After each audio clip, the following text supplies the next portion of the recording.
بسم الله الرحمن الرحيم ياسين والقرآن الحكيم إنك لمن المرسلين على صراط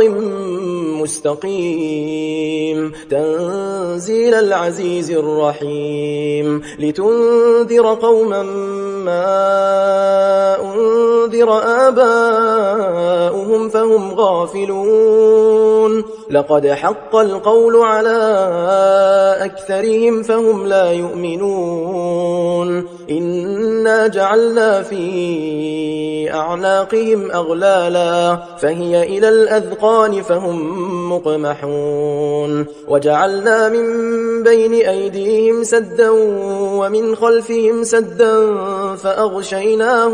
فأغشيناهم فهم لا يبصرون وسواء عليهم أأنذرتهم أم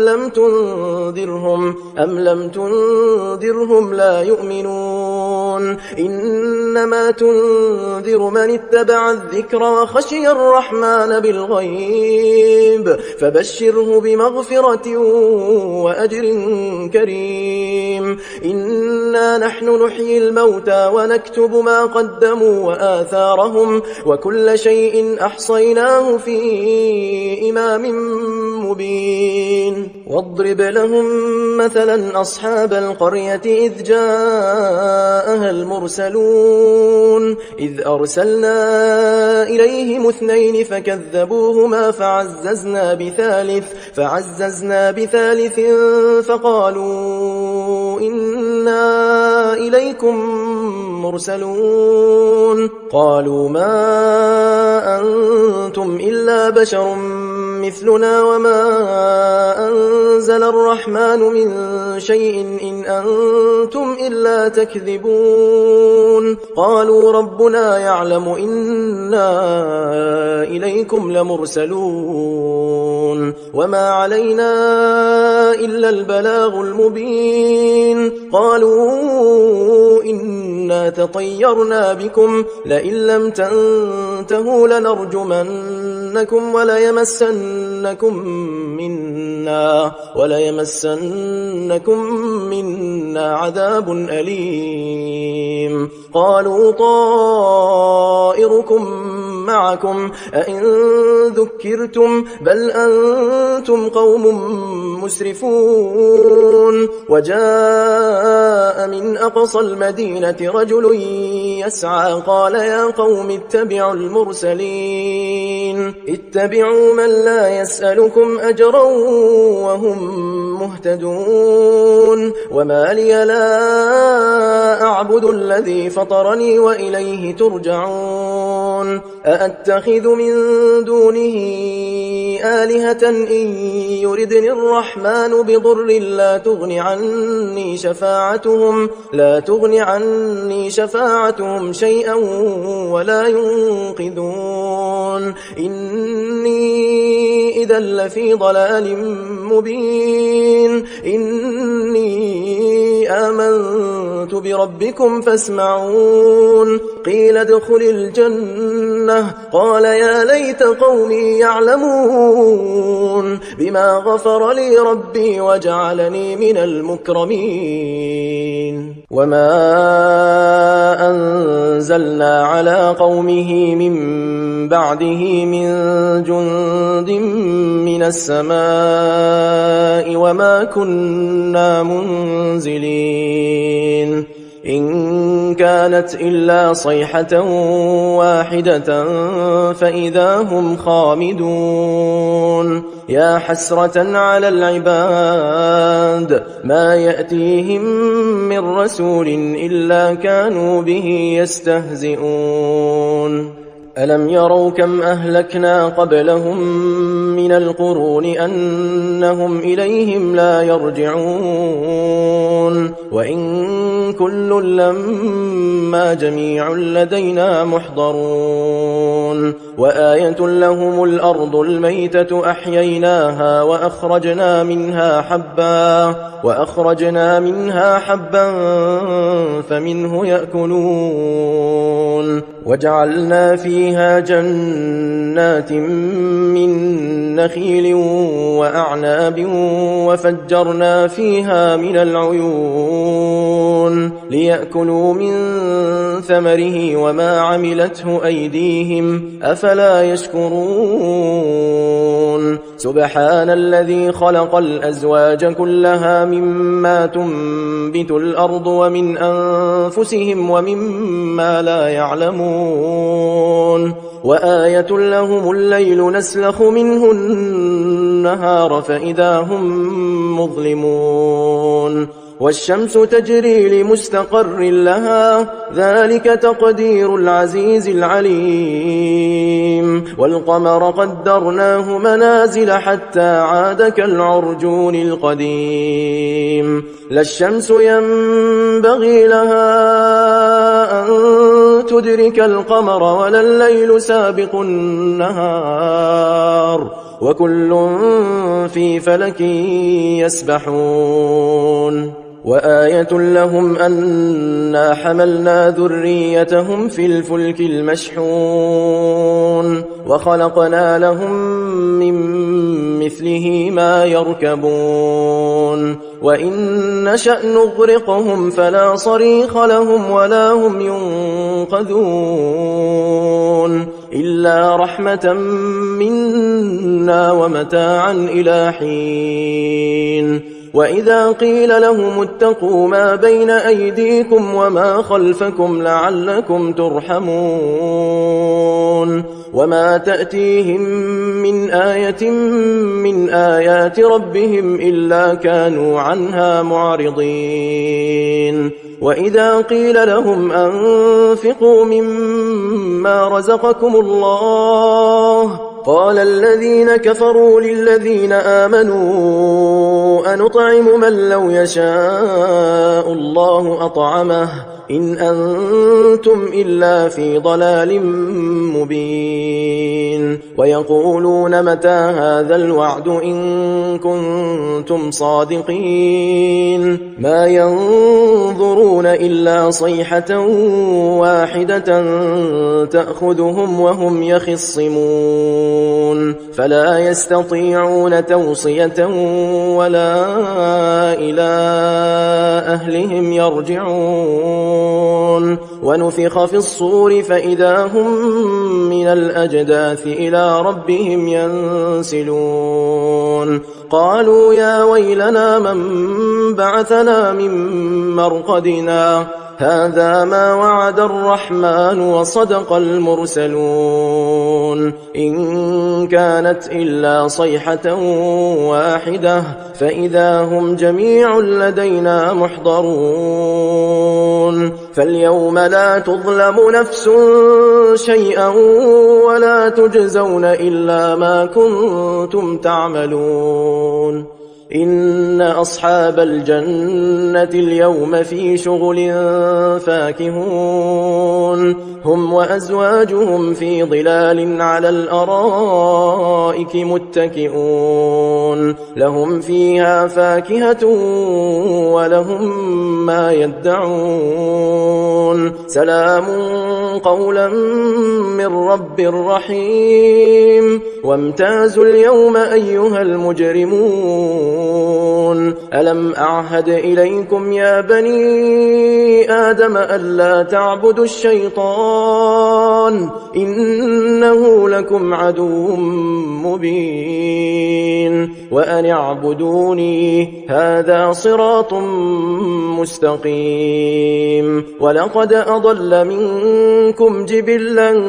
كثيرا أفلم تكونوا تعقلون هذه جهنم جهنم التي كنتم توعدون اصلوها اليوم بما كنتم تكفرون اليوم نختم على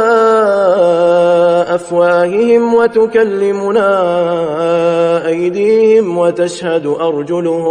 وتشهد أرجلهم بما كانوا يكسبون ولو نشاء لطمسنا على أعينهم فاستبقوا الصراط فأنى يبصرون ولو نشاء لمسخناهم على مكانتهم فما استطاعوا مضيا ولا يرجعون ومن نعمره ننكسه في الخلق أفلا يعقلون وما علمناه الشعر وما ينبغي له إن هو إلا ذكر وقرآن مبين لينذر من كان حيا ويحق القول على الكافرين أولم يروا أنا خلقنا لهم مما عملت أيدينا أنعاما فهم لها مالكون وذللناها لهم فمنها ركوبهم ومنها يأكلون ولهم فيها منافع ومشارب أفلا يشكرون واتخذوا من دون الله آلهة لعلهم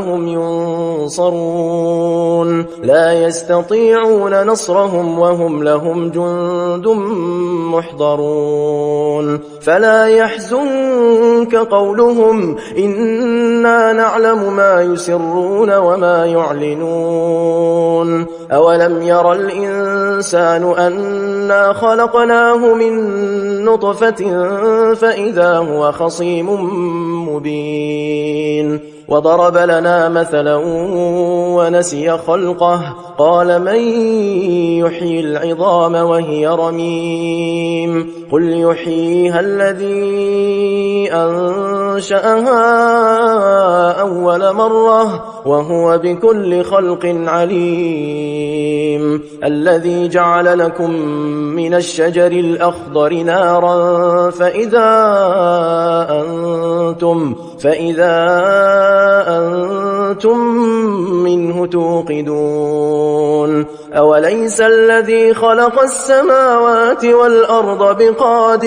بقادر على أن يخلق مثلهم بلى وهو الخلاق العليم إنما أمره إذا أراد شيئا أن يقول له كن فيكون فسبحان الذي بيده ملكوت كل شيء وإليه ترجعون यासीन कसम है कुरान की जो हिकमत से भरा हुआ है। ऐ मोहम्मद सल्लल्लाहु अलैहि वसल्लम,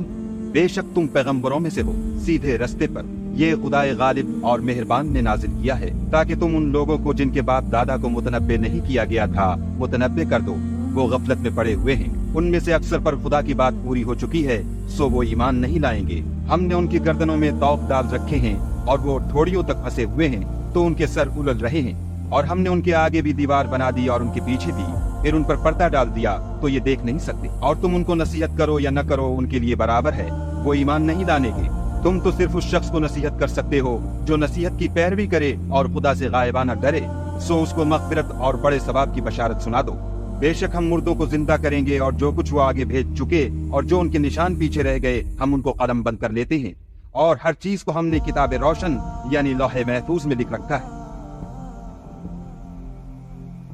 और उनसे गांव वालों का किस्सा बयान करो जब उनके पास पैगंबर आए,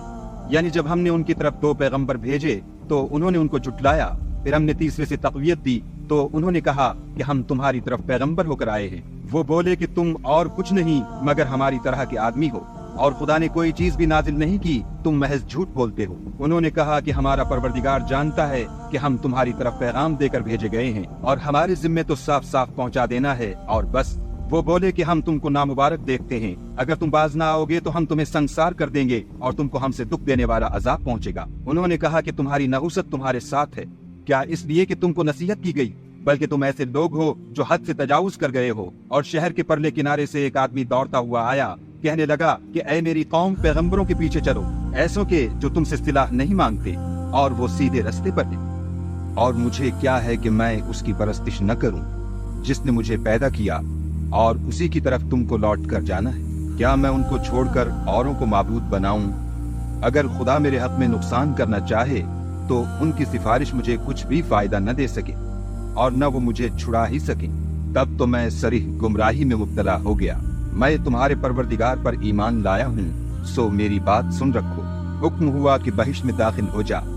بولا کاش میری قوم کو خبر ہو کہ خدا نے مجھے بخش دیا اور عزت والوں میں کیا، اور ہم نے اس کے بعد اس کی قوم پر کوئی لشکر نہیں اتارا، اور نہ ہم اتارنے والے تھے ہی۔ وہ تو صرف ایک چنگھاڑ تھی آتشیں، سو وہ اس سے ناگہاں بجھ کر رہ گئے۔ بندوں پر افسوس ہے کہ ان کے پاس کوئی پیغمبر نہیں آتا مگر اس سے تمسخر کرتے ہیں۔ کیا انہوں نے نہیں دیکھا کہ ہم نے ان سے پہلے بہت سے لوگوں کو ہلاک کر دیا تھا؟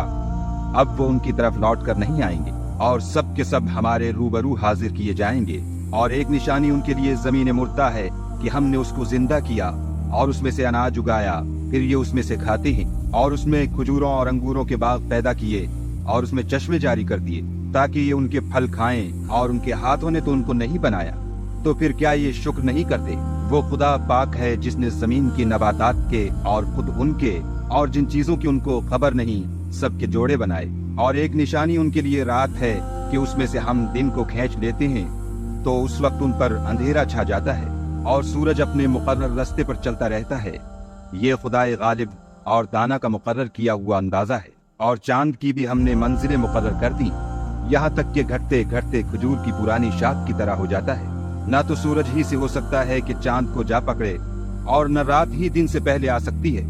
اور سب اپنے اپنے دائرے میں تیر رہے ہیں۔ اور ایک نشانی ان کے لیے یہ ہے کہ ہم نے ان کی اولاد کو بھری ہوئی کشتی میں سوار کیا، اور ان کے لیے ویسی ہی اور چیزیں پیدا کی جن پر وہ سوار ہوتے ہیں، اور اگر ہم چاہیں تو ان کو غرق کر دیں، پھر نہ تو ان کا کوئی فریاد رس ہو اور نہ ان کو رہائی ملے،